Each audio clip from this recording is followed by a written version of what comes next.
ప్రాచీనమైనది. సంస్కృతము నుండి తెలుగులోకి నాటకము పరిణామము చెందినది.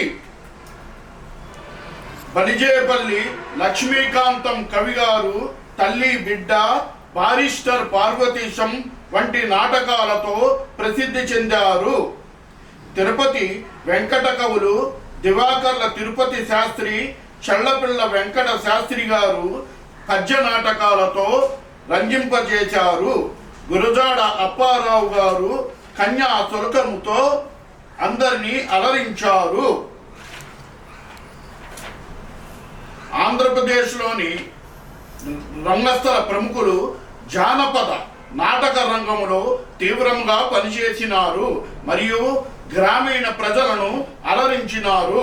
పరవస్తు రంగాచార్యులు, కందుకూరి వీరేశలింగము, వావిలాల వాసుదేవ శాస్త్రి, కొండుబట్ల ఈమని లక్ష్మణస్వామి, భట్టా నారాయణ మురుగరాజు, ధర్మవరం రామకృష్ణాచార్యులు ఆంధ్రప్రదేశ్లోని ప్రముఖ నాటక ప్రముఖులు. గురజాడ అప్పారావు గారు కన్యాశుల్కము నాటకముతో, కందుకూరి వీరేశలింగం గారు సంఘ సంస్కరణలు నాటక సహాయంతో చేసినారు. ఆంధ్ర కళా పరిషత్తు, ఆంధ్ర నాటక కళా పరిషత్తు, ప్రజా నాట్య మండలి, ఆంధ్ర విశ్వవిద్యాలయము నాటక రంగంలో ఎనలేని కృషి చేశారు. నేడు నాటక రంగము సినిమా రంగముగా పరివర్తన చెందినది. సినిమా రంగములో ముఖ్యముగా నందమూరి తారక రామారావు, ఎన్టీ రామారావు గారు రామాయణ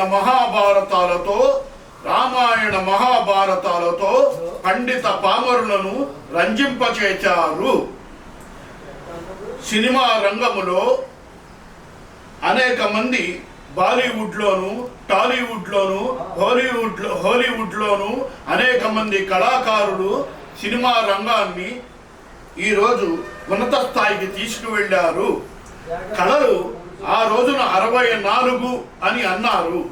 సంవత్సరానికి 365 రోజులు ఉంటాయి కాబట్టి, సంవత్సరానికి 365 రోజులు ఉంటాయి కాబట్టి 364 కాకుండా కళలు 365 ఈ రోజున అభివృద్ధి చెందాయి అంటే మన అందరం కూడా సంతోషించాలి. కళ అంటే అందం, కళ అంటే ఒక అందమైన కళ. ఈ కళలు అందరూ కూడా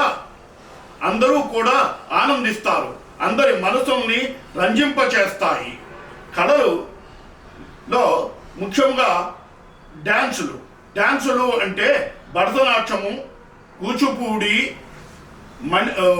ఒడిస్సీ, మణిపూరి మొదలైనటువంటి సినిమా డ్యాన్సులు, బ్రేక్ డ్యాన్సులు మొదలైన డ్యాన్సులు ఈ రోజున ప్రాచుర్యంలో ఉన్నాయి. సంగీతము, కర్ణాటక సంగీతము, హిందుస్థాన్ సంగీతము, వెస్టర్న్ సంగీతము ఈ మూడు కూడా ప్రపంచంలో మంచి పేరు సంపాదించినాయి. స్టంటులు ఆకాశంలో, విమానాల్లో స్టంట్లు, ఓడల్లో నీళ్లలో ఉన్నటువంటి ఓడలు, పడవల్లో స్టంట్లు, భూమి మీద అడవుల్లోనూ స్టంట్లు. ఈ స్టంట్లు కూడా ఈ రోజున చాలా అభివృద్ధి గ్రాఫికల్ టెక్నిక్స్తో చాలా ముందంజలో ఉన్నాయి. సో ఈ కళలు చాలా ముఖ్యం, అందరికీ కూడా కావాలి. ఒక నిమిషం.